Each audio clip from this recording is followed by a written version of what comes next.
How to withdraw money from Robinhood.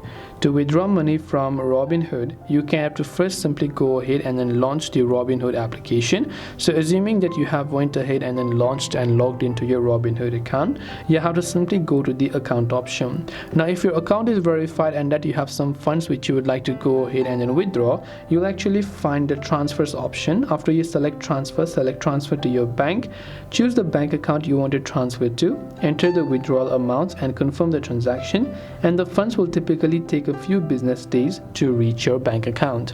And this is the easy way on how you can withdraw money from Robinhood to your bank account or other payment methods. I hope that this video really helped you out. If you have got any further questions, feel free to also leave them down in the comment section below. As always, thank you very much for watching till the very tutorial, and see you soon as always in the next video.